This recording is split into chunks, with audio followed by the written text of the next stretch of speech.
ओम शांति, ओम शांति, ओम शांति। 25/3/26 है आज की डेट। बाबा कहते मीठे बच्चे, आज पहले ही शब्द में बाबा हम लोगों को वरदान दे रहा है कि तुम महावीर हो, वीर भी नहीं महावीर हो। तुम्हें माया के तूफानों से डरना नहीं है। याद दिला रहा है बाबा कि माया के तूफान से क्यों डरना, तुम महावीर हो, तुम पार कर सकते हो। तो हम डर के नहीं, निर्भय होकर कोई भी तूफान को पार करें। एक बाप के सिवा और कोई भी परवाह ना करो, कोई भी परवाह नहीं करो। एक बाबा की याद के अलावा कोई भी परवाह नहीं करना, केवल बाबा की याद की परवाह करनी कि कैसे हमें याद करना है। और पवित्र तो जरूर बनना है, एकदम पवित्र जरूर बनना है।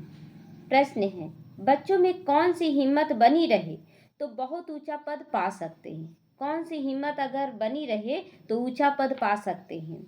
उत्तर है श्रीमत पर चलकर पवित्र बनने की। श्रीमत पर चलकर, है ना। बाबा क्या बोला पहले कि केवल पवित्र नहीं, उसके पहले क्या बोल रहा बाबा? श्रीमत पर पवित्र बनना है। तो भल कितने भी हंगामे हों, सितम सहना पड़े, लेकिन बाप ने जो पवित्र बनने की श्रेष्ठ मत दी है उस पर निरंतर चलते रहें तो बहुत ऊंचा पद पा सकते हैं। देखिए भक्ति मार्ग में भी बहुत लोग अभी ब्रह्मचर्य में, साधु सन्यासी भी ब्रह्मचर्य में हैं, लेकिन बाबा यहाँ खास पवित्रता की बात कर रहा है कि जो हमारे मन में भी संकल्प ना आए, देह का संकल्प ही ना आए कि ये स्त्री है, ये पुरुष है ना। हाँ, मर्यादा रखना है क्योंकि अभी हम लोग शरीर में हैं, लेकिन यहाँ की स्थिति की सब आत्मा है। हमारी स्थिति आत्मा की ही स्थिति होनी चाहिए। उस पर निरंतर चलते रहें तो बहुत ऊंचा पद पा सकते हैं। किसी भी बात में डरना नहीं है। कुछ भी होता है नथिंग न्यू, कुछ भी हो रहा है नथिंग न्यू, कुछ भी नया नहीं है। कल्प पहले भी हुआ था, लेकिन बाबा उसके बाद भी बोल रहा है कि डरो नहीं, क्योंकि कल्प पहले भी कल्याणकारी हुआ था तो इस बार भी कल्याणकारी होगा, निश्चित रूप से अच्छा होगा। गीत बजाए भोलेनाथ से निराला कोई और नहीं, गौरीनाथ से निराला कोई और नहीं। ओम शांति। यह है भक्ति मार्ग वालों का गीत। ज्ञान मार्ग में गीत आदि की कोई जरूरत ही नहीं, क्योंकि गाया हुआ है ना, बाप से हमें बेहद का वर्षा मिलता है ना। यहाँ गीत तो जैसे भक्ति मार्ग में गाते हैं, भजन कीर्तन करते हैं, लेकिन यहाँ पर तो साइलेंस में बैठने की ज़रूरत है। जितना हम अपने आत्मिक स्वरूप में साइलेंस में रहेंगे उतना हमारी पावर जमा होती है। तो बाबा कहते हैं कि जो भक्ति मार्ग की रस्म रिवाज है वह इसमें नहीं आ सकती है। बच्चे कविता आदि बनाते हैं, वो औरों को सुनाने के लिए बनाते हैं। उसका भी अर्थ जब तुम न समझाओ तब तक कोई समझ ना सके। अब तुम बच्चों को बाप मिला है तो खुशी का पारा चढ़ा रहना चाहिए ना। जो गीत हम लोग बनाते हैं, बाबा के बच्चे बनाते हैं, गीत है, कविता है, लेकिन वो ज्ञान युक्त अर्थ सहित रहता है ना। और जब तक किसी को उस गीत का अर्थ, जैसे अभी भक्ति मार्ग का भी गीत है बहुत सारा, तो बाबा मुरली चलाता था शुरू में किस पर आधार पर? फिल्मी गीतों के आधार पर। लेकिन फिल्मी गीत भगवान के ऊपर, आत्मा और परमात्मा के ऊपर बिठाकर ज्ञान समझाते थे। तो वही बाबा कहता है कि अगर कोई गीत बनाते हो, कोई कविता बनाते हो, तो उसका अर्थ समझाना है। तो खुशी का पारा चढ़ा रहना चाहिए। बाप ने 84 जन्मों के चक्र की नॉलेज सुनाई। खुशी होनी चाहिए ना। हमारे चक्र में हमारा पाठ कितना सुंदर है, बाबा सारा पाठ हम लोगों का बताया, तो हमें खुशी से इस जो जन्म है ब्राह्मण जन्म, इसका पाठ बहुत अच्छे से अदा करना है।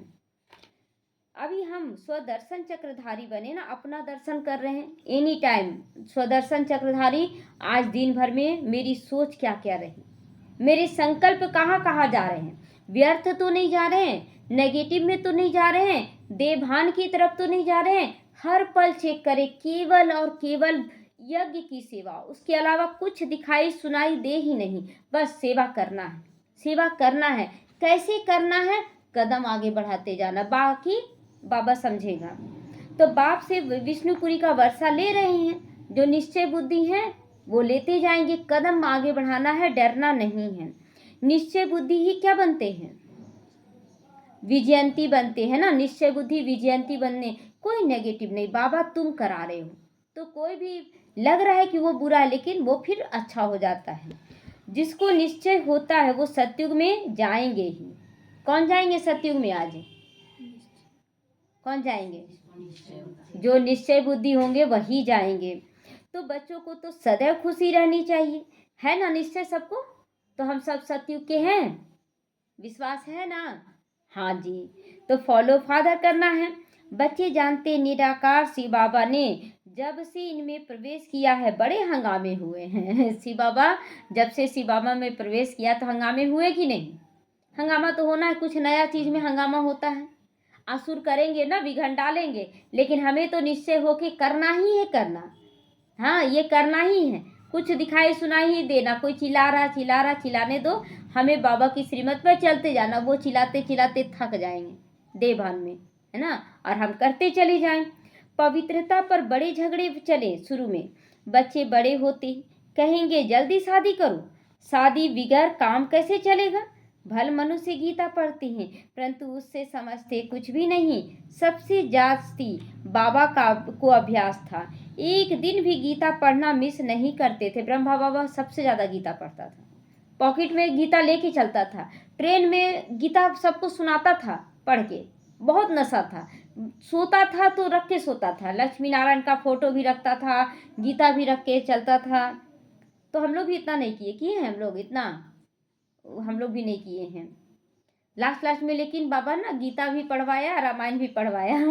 जब ज्ञान में आने से पहले गीता और रामायण दोनों लेके आए कि देखते क्या क्या, लेकिन पढ़ने में मन नहीं लगता था, क्योंकि शुरुआत में रामायण में मतलब ये लिखा हुआ ना कि ऐसे विवाह हुआ, ऐसे सजाया गया, तो यहाँ तो कुछ है ही नहीं, तो वो लालच चला जाता था कि हम लोग तो वैसा कर ही नहीं रहे, तो पढ़ेंगे नहीं, तो नहीं पढ़ते थे।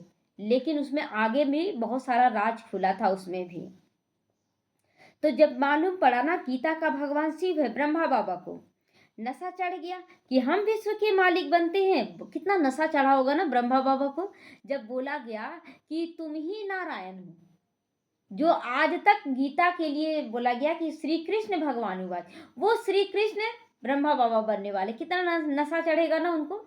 अच्छा, उसी तरह तो हम लोगों को भी नशा चढ़ना चाहिए कि जिस देवी देवता को हम पूज रहे थे आज हम वो देवी देवता बन रहे हैं, हम लोग भी बन रहे। एक कृष्ण की बात नहीं, कृष्ण एक क्या है, पोस्ट है।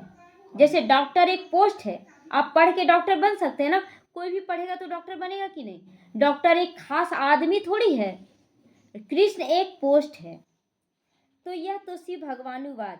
फिर पवित्रता का बड़ा हंगामा हुआ है ना, पवित्रता पे तो भगवान शिव बाबा चलवा रहा था, ब्रह्मा बाबा तो खुद ही गिरा। हाँ, शादी किया, अपने बच्चों की शादी की, वो क्यों रोकने जाएगा कि शादी मत करो, ये तो डायरेक्शन तो शिव बाबा का था। तो हंगामा होने लगा इसमें, लेकिन बहादुरी चाहिए। बाबा हिला, ब्रह्मा बाबा नहीं हिला, जो हुआ होने देते, देखते क्या क्या होता है।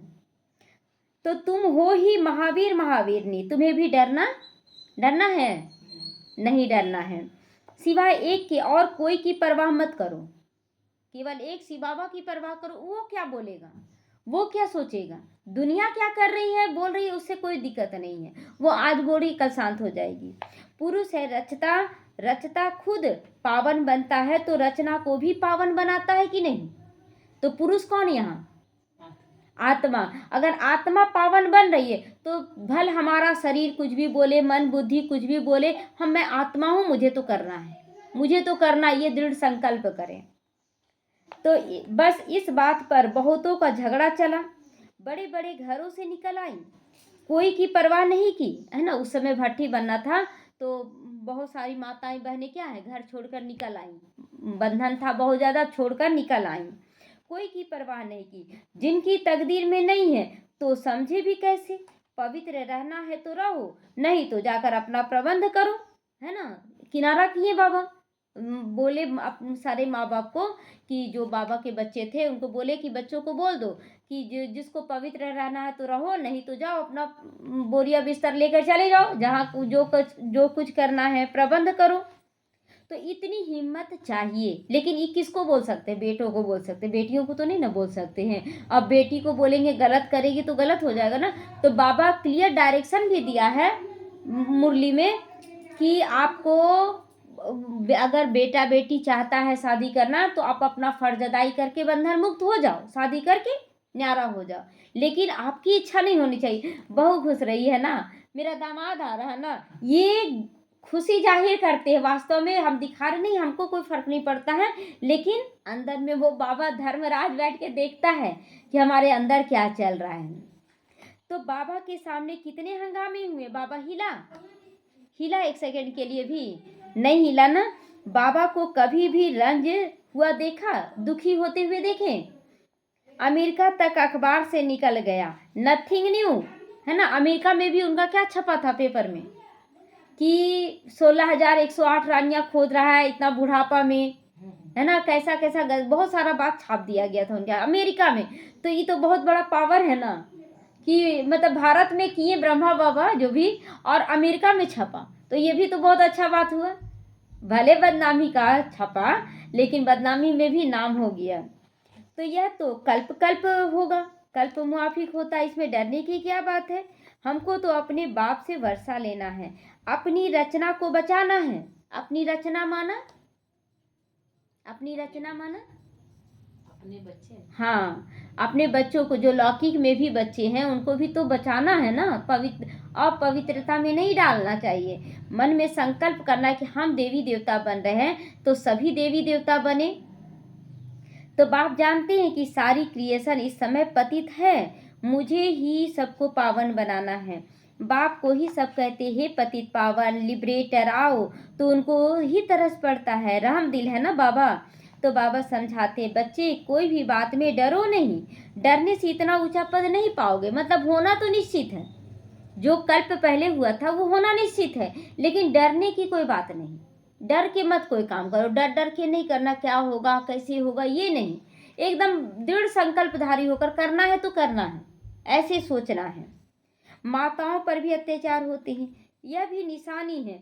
द्रौपदी को नग्न करते थे ना, तो एक द्रौपदी मतलब एक बोले तो हर चीज है ना एक पर दिखाया गया है कि ऐसा हुआ, लेकिन कितनी माताएं द्रौपदी के रूप में बंधन मुक्त हुई हैं, बचाया बाबा ने उन्हें। तो बाप 21 जन्मों के लिए नग्न होने से बचाते हैं। दुनिया इन बातों को नहीं जानती। पतित तमो प्रधान पुरानी सृष्टि भी बननी ही है, हर चीज नई से पुरानी जरूर होनी है। पुराने घर को छोड़ना ही पड़ता है ना, जब पुराना गिरने लगता है तो उसको गिराने में दुख होता है कि आनंद आता है। जब जब नया बनाने के लिए भावना जग जाता है कि कुछ नया बनना है, तो पुराना तोड़ने में मजा आता है कि नहीं। पुराना टूटेगा, नया बन जाएगा, और नया जब बनकर तैयार हो जाता है तब लगता है कि हाँ बहुत अच्छा हुआ, बहुत अच्छा हुआ। नई दुनिया गोल्डन एज, पुरानी दुनिया आयरन एज। तो पुरानी से निकलना है, नया में जाना है। सदैव याद रहे ये सब, है ना। रह ना सके लेकिन याद रहता ही नहीं है, हम पुराने में अटके रहते हैं। तुम बच्चे जानते हो यह सृष्टि चक्र है, देवी देवताओं के राज्य की फिर से स्थापना हो रही है। बाप भी कहते हैं, फिर से तुमको गीता का ज्ञान सुनाता हूँ। यहाँ रावण राज्य में तुम दुखी हो।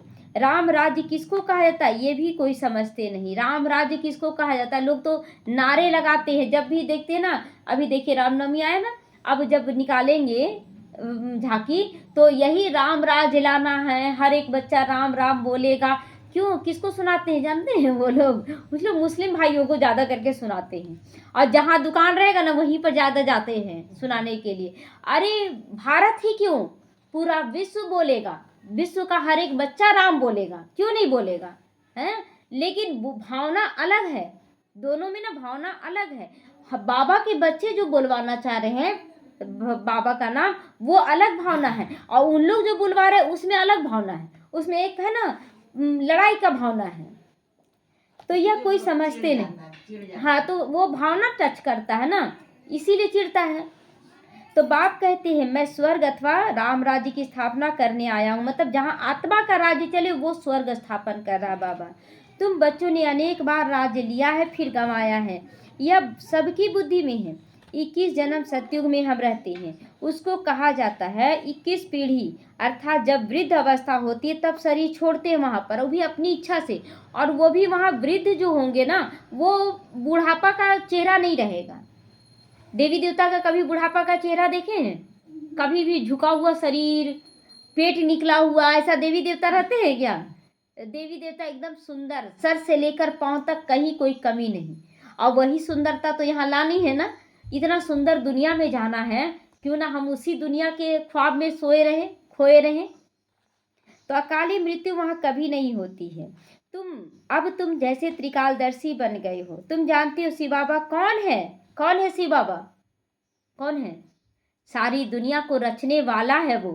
तो रचने वाला कह रहा है कि बच्चे डरो नहीं, तो हम डर क्यों रहे हैं? शिव बाबा के मंदिर भी ढेर बनाए हैं। मूर्ति तो घर घर में रख सकते हो ना। मूर्ति तो आज देखिए हर घर में छोटा सा मंदिर बनाकर देवी देवताओं का रख लेते हैं, शिवलिंग भी रख लेते हैं। परंतु भक्ति मार्ग की भी ड्रामा में नूंद है। बुद्धि से काम लिया जाए। श्री कृष्ण की अथवा शिव की मूर्ति घर में भी रख सकते हैं। देखिए अभी लिखा हुआ ना बाबा कि शिव की भी मूर्ति रख सकते हैं। भक्ति मार्ग में रखने के लिए एक बार बोला है, एक बार बोलता है कि शिवलिंग नहीं रखना चाहिए। बहुत लोग क्या किए ना, निकालने घर से निकाल कर जाके मंदिर के कोने में छोड़ दिए। कितना इंसल्ट, कितना एक इंसल्ट हुआ कि नहीं, कि लोग निकाल के घर से शिवलिंग को जाके मंदिर के कोना में रख दिए। तो इंसल्ट किए ना शिव बाबा का। हम लोग भक्ति में नहीं, हम लोग नहीं निकाले थे, मतलब लोग बहुत इंसल्ट किए शिव बाबा का। तो फिर इतना दूर क्यों जाते हो? जब घर में भी शिवलिंग रख रहे हो तो फिर आप दूर में क्यों जा रहे हो? आपको ध्यान ही ना करना है क्या? आपके पास जाने से श्री कृष्ण पुरी का वर्षा मिलेगा? वहां जाने से, मंदिर जाने से मिलेगा? अभी देखिए अब ये लाइन जो आता है तो इसमें लोग बोलते हैं ना कि आप लोग मधुबन क्यों जाते हो, आप लोग सेंटर क्यों जाते हो? तो इसका मतलब क्या है? कैसे आप समझाएंगे इसको? देखिए पवित्रता का मेन है, पवित्रता का। जैसे जैसे आप सेंटर जाते हैं तो सेंटर में कितनी बहनें रहती हैं? पवित्र 2 बहनें। बाकी माताएं तो अपवित्रता से आ रही है ना, वहां जाकर बनती हैं पवित्र। तो सबसे पहले अपने घर में देखिए हम एक है ना, अब बाकी लोग तो अपवित्र हैं। तो यहाँ से अच्छा वाइब्रेशन आपको सेंटर में मिलेगा, क्योंकि वहां तो विकार है ही नहीं। लेकिन हाँ कुछ ही बहनें हैं। और अगर आप माउंट आबू चल जाते हैं तो जितने भी भाई बहन हैं सब पवित्र हैं। पवित्र भोजन योग चल रहा है, वहाँ वाइब्रेशन है। लेकिन जो मंदिर है वहाँ भक्ति का ही पाठ चल रहा है ना। सब विकारी जा रहे हैं जल ढार के, घूमने के लिए जा रहे हैं, हनीमून भी बनाने के लिए जा रहे हैं आजकल तीर्थ स्थानों पर। तो वहाँ तो जगह अपवित्र हो गया है। तो अभी तुम जानते हो जन्म जन्मांतर हम भक्ति करते आए हैं। रावण राज्य का भी भपका देखो कितना लगता है। यह है पिछाड़ी का भपका, इसके पीछे नहीं भागना है। दुनिया का भपका जो आकर्षण है, नहीं भागना है। राम राज्य तो सतयुग में था, वहाँ यह विमान आदि सब थे और सब गुम हो गए। फिर इस समय सब निकल रहे हैं। पहले एरोप्लेन था, अभी 100 साल के अंदर निकला है। तो वहाँ पर पुष्पक विमान निकलेगा, कितना वहाँ खुशी होगा। इसलिए ना यहाँ पर बाबा कहता है एकदम संपूर्ण वैराग्य रखो। अभी यह सब सीख रहे हैं, जो सीखने वाले वो संस्कार फिर ले जाएंगे वहाँ बनाने के लिए। एरोप्लेन बनाए ना तो वहाँ पुष्पक विमान बनेगा। वहाँ जाकर फिर विमान बनाएंगे। या भविष्य में तुमको सुख देने वाली चीजें, यह साइंस फिर तुमको काम आएगी। अभी यह साइंस दुख के लिए है, विस्फोट हो जाता है ना विमान का भी, तो वहाँ सुख के लिए होगा। अभी स्थापना हो रही है, बाप नई दुनिया के लिए स्थापना करते हैं। तो तुम बच्चों को महावीर बनना है, वहाँ के लायक बनना। महावीर यहाँ के माया से क्या करना, जीतना है माया से, और वहाँ पर जाना है। तो दुनिया में यह थोड़ी कोई जानते हैं कि भगवान अभी आया हुआ है। हम लोग भाग्यशाली हैं कि हम लोग को पता पड़ गया कि भगवान आया हुआ है, हम लोग करते चले जाएं। तो बाप कहते गृहस्थ व्यवहार में रहते कमल फूल के समान पवित्र रहो, इसमें डरने की बात नहीं है। करके कोई गाली देंगे, गाली तो इनको भी बहुत मिली, ब्रह्मा बाबा को बहुत मिला कि नहीं, गाली बहुत मिला। श्री कृष्ण ने गाली खाई ऐसा दिखाती है। अब श्री कृष्ण तो गाली खा ना सके, गाली तो कलयुग में खाते हैं ना।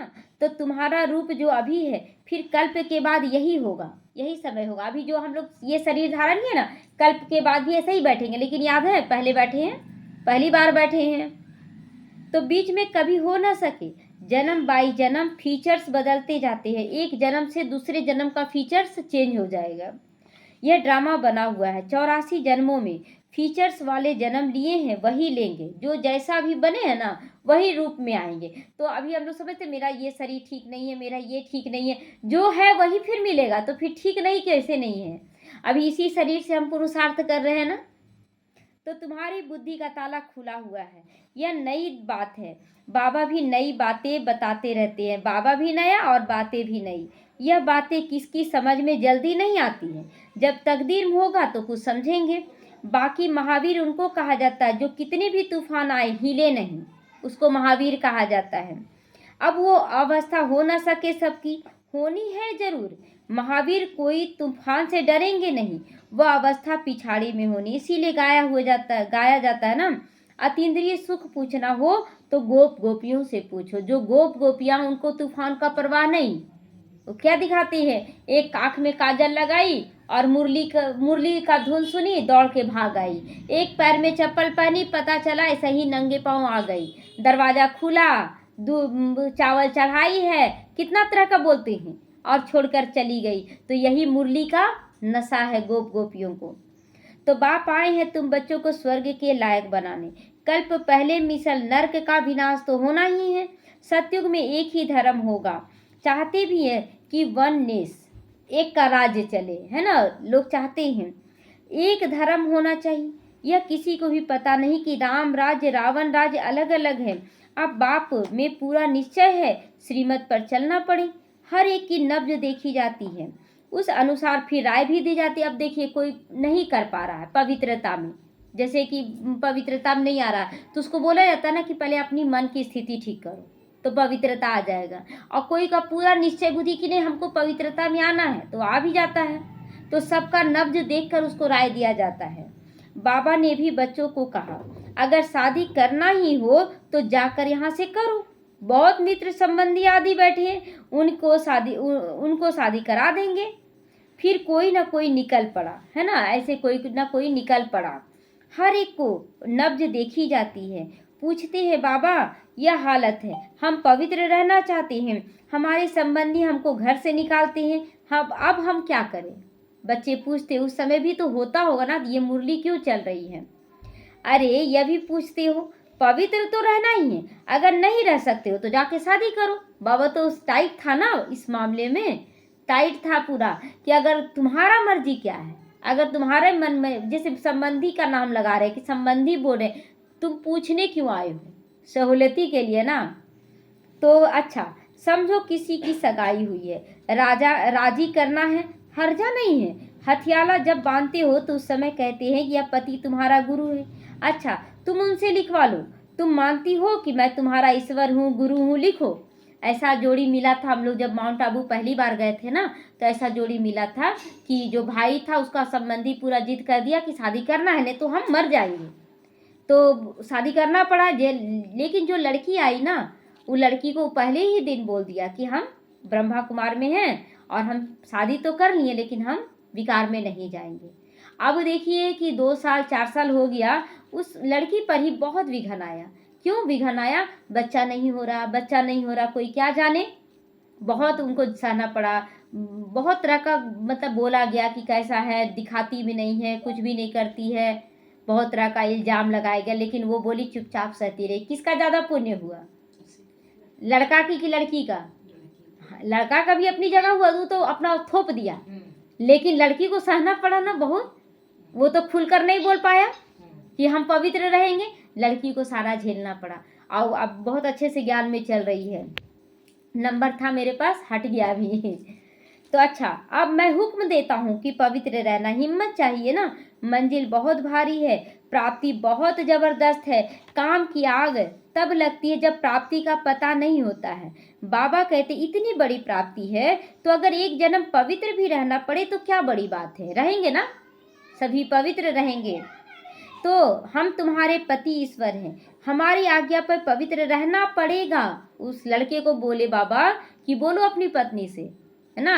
देखिए लड़की तो बंधन में रहती है लेकिन लड़का तो बोल सकता है ना, तो ये भी एक हिम्मत ही था कि बोल दिया। बाबा युक्तियां बता देते हैं। भारत में यह कायदा कि स्त्री को कहते तुम्हारा पति ईश्वर है, उनकी आज्ञा पे रहना है, तो पति का पांव दबाना है। क्योंकि समझते हैं ना कि लक्ष्मी ने भी नारायण के पांव दबाए थे। यह आदत कहाँ से निकली, भक्ति मार्ग के चित्रों से आदत निकली कि लक्ष्मी जब नारायण के पांव दबाती है तो हर पत्नी पति का पांव दबाएगी। अब पति को भी लगता है कि नहीं दबाना चाहिए, दबाना चाहिए। अच्छा, पति काम करता है तो क्या पत्नी बैठी रहती है?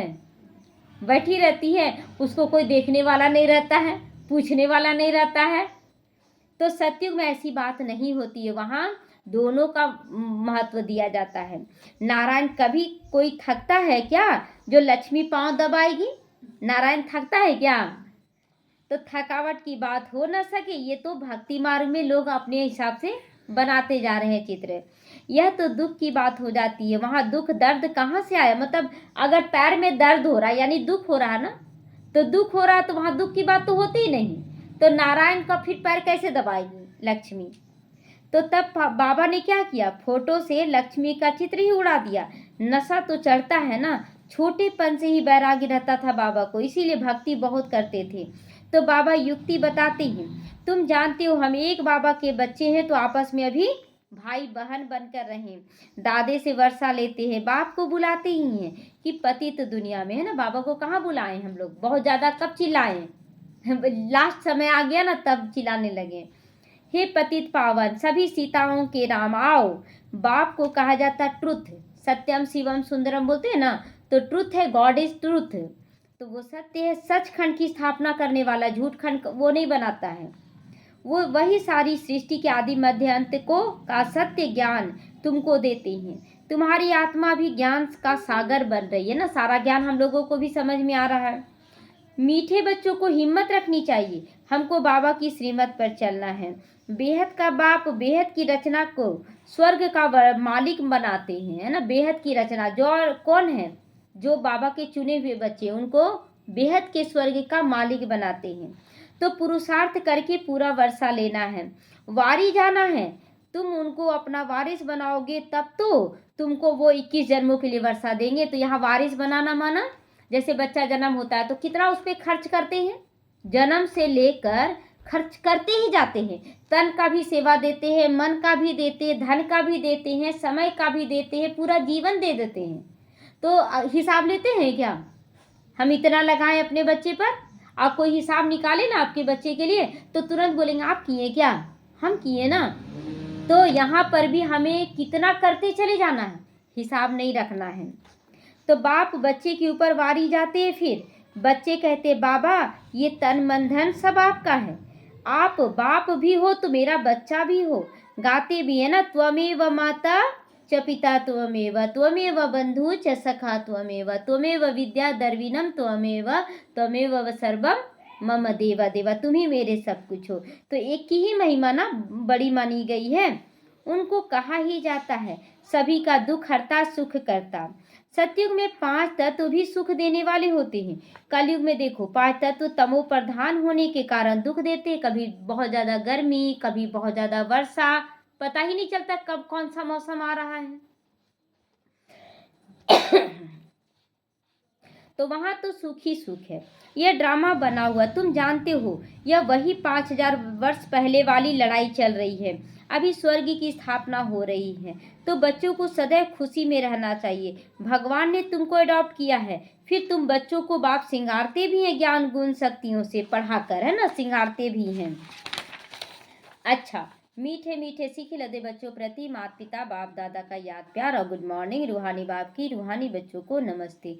हम रूहानी बच्चों की रूहानी माता पिता बाप दादा को याद प्यार, गुड मॉर्निंग और नमस्ते नमस्ते। शुक्रिया बाबा शुक्रिया। हम रहेंगे सदा हंसते हंसते, शिव बाबा के साथ जाएंगे परम धाम, आएंगे बैकुंठ में हंसते हंसते। ओम शांति। धारणा के लिए आज मुख्य सार है, सदा बाप समान बनने की हिम्मत रखनी है। कौन बाप? ब्रह्मा बाप समान बनने का हिम्मत रखना है। बाप पर पूरा वारी जाना। अब ये वारी जाना मतलब शिव बाबा पर वारी जाना है। किसी भी बात में डरना नहीं है, पवित्र तो जरूर बनना है। वरदान है, समस्याओं को चढ़ती कला का साधन अनुभव करो। कोई भी समस्या आया है तो उसको चढ़ती कला का साधन अनुभव करो। सदा संतुष्ट रहने वाले शक्तिशाली भव। जो शक्तिशाली आत्माएं हैं वो समस्याओं को ऐसे पार कर लेती हैं जैसे कोई सीधा रास्ता सहज ही पार कर लेती हैं। समस्याएं उनके लिए चढ़ती कला का साधन बन जाती है। हर समस्या जानी पहचानी अनुभव होती है। वे कभी भी आश्चर्यवत नहीं होते हैं बल्कि सदा संतुष्ट रहते हैं। मुख से कभी कारण शब्द नहीं निकलता, इस कारण से ऐसे करना है, इस कारण से हमको ये नहीं हो रहा है, ये नहीं। बाबा कई बार बोलता है कारण नहीं सदा निवारण रखो, सदा समाधान स्वरूप रहो, सदा त्रिकालदर्शी बनकर कार्य करो। तो कारण शब्द नहीं निकलता, लेकिन उस समय कारण को निवारण में बदलना है, कारण को भी निवारण में बदलना है। स्लोगन है स्व स्थिति में स्थित रहकर सभी परिस्थितियों को पार करना ही श्रेष्ठता है ना। स्व स्थिति क्या है? स्व स्थिति, स्व मतलब अपने आत्मिक स्वरूप में ना, तो आत्मिक स्थिति में स्थित रहकर तब परिस्थिति को पार करे। तो आत्मा तो उड़ती है, एकदम सेकंड में जब परम धाम जा सकती है, तो यहाँ का विघन क्या चीज है? मातेश्वरी जी के अनमोल महावाक्य, परमार्थ से व्यवहार स्वतः सिद्ध हो जाता है। परमार्थ, अगर भगवान के लिए आप कुछ करते हैं तो आपका स्थिति क्या है? अपने आप दिखा देगा कि आप क्या कर रहे हैं। भगवानुवाच, तुम मेरे द्वारा परम अर्थ को जानने से मेरे परम पद को प्राप्त करोगे। अर्थात परमार्थ को जानने से व्यवहार सिद्ध हो जाता है। अगर हम परमात्मा को जान जाते, आत्मा को जान गए, तो हमारा व्यवहार कैसा बदल गया? हद से निकले बेहद में आ गए, है ना। तो मम्मा कहती है, देखो देवताओं के आगे प्रकृति तो चरणों की दासी होकर रहती है। यह 5 तत्व सुख स्वरूप बन मन इच्छित सेवा करते हैं। इस समय देखो मन इच्छित सुख न मिलने के कारण मनुष्य को दुख अशांति प्राप्त होती रहती है।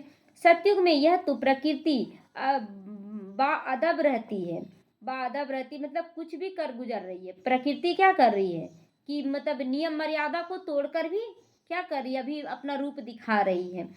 तो देखो देवताओं के जड़ चित्रों पर भी इतने हीरे जवाहरात लगाते हैं, तो जब चैतन्य में प्रत्यक्ष होंगे तो बताओ उस समय कितने वैभव होंगे। अभी मंदिर में जो मूर्ति रखते हैं तो उस पर इतना सजावट रखते हैं हीरे जवाहरातों से, सोने चांदी से। अब जो रियल में रहेंगे उनके ऊपर कितना चढ़ेगा वहां पर सोना चांदी। तो इस समय मनुष्य भूखे मरते हैं और जड़ चित्रों पर करोड़ों रुपया खर्च कर रहे हैं, है ना, यादगार में कर रहे हैं, लेकिन भूखे मरे उसको कोई पूछने वाला नहीं है। तो फर्क क्या है? देखो कर्मों का ये सब फल है। जो कर्म इस समय जो करके गए उनकी मूर्तियों पर भी चढ़ाया जा रहा है, और जो कर्म खराब किए हैं वो जिंदा होते हुए भी उनको भूखे रहना पड़ रहा है। तो उन्होंने ऐसे श्रेष्ठ कर्म किए हैं तभी उन्हों का यादगार बना हुआ है। उनकी पूजन भी कितनी होती है। वो निर्विकारी प्रवृत्ति में रहते भी कमल फूल समान अवस्था में थे, परंतु अब वो निर्विकारी प्रवृत्ति के बदले विकारी प्रवृत्ति में चले गए हैं, इसलिए चैतन्य में भूखे मर रहे हैं आज लोग। तो जिस कारण सभी परमार्थ को भूल गए, व्यवहार की तरफ लग गए, माया के व्यवहार में लग गए, इसीलिए रिजल्ट उल्टी जा रही है। अब अपने को स्वयं परमात्मा आए हैं, अब अपने को स्वयं परमात्मा आए विकारी प्रवृत्ति से निकाल निर्विकारी प्रवृत्ति सिखाते हैं, जिससे अपनी जीवन सदा काल के लिए सुखी बनती है। इसीलिए पहले चाहिए परमार्थ, बाद में व्यवहार। पहले आपका निश्चय चाहिए कि आप आत्मा हैं और परमात्मा परम पिता परमात्मा से मिलन मना रहे, ये निश्चय चाहिए, वो पढ़ा रहा है, तब फिर व्यवहार अच्छा होगा। परमार्थ में रहने से फिर व्यवहार ऑटोमेटिकली सिद्ध हो जाएगा। अगर हम बाबा के अनुसार चले श्रीमत में तो हमारा व्यवहार सिद्ध हो जाएगा कि हमें भगवान मिला है। ओम शांति। अव्यक्त इशारे हैं। निश्चय के फाउंडेशन को मजबूत कर सदा निर्भय और निश्चिंत रहो। जैसे डॉक्टर पेशेंट को पहले फेथ में लाते, विश्वास में लाते हैं, उन्हें विश्वास हो जाता है कि ये डॉक्टर बड़ा अच्छा है, यहाँ से सफा मिल जाएगी, मतलब जो समाधान है बीमारी का वो मिल जाएगा यहाँ से। वैसे डॉक्टर कितना भी बढ़िया दवाई दे, लेकिन अगर फेथ नहीं, विश्वास नहीं, तो उस दवाई का असर नहीं होता है ना। अगर दवाई अच्छा भी रहे लेकिन पता नहीं दवाई सुनेगा कि नहीं, तो फिर नहीं सुनता है। तो ऐसे रूहानी डॉक्टर में भी अगर शक्तिशाली स्टेज हो, विश्वास पूरा हो बाबा पर, तो सबका फेथ हो जाए, तो यहाँ पहुँचे हैं तो अवश्य कोई ना कोई प्राप्ति हुई होगी। जो बच्चे यहाँ तक पहुँचे हैं तो कुछ ना कुछ प्राप्ति हुई तभी पहुँच रहे, ऐसे ही थोड़ी पहुँच गए, बाबा से बन गए बाबा के। तो यहाँ भी निश्चय चाहिए। ओम शांति।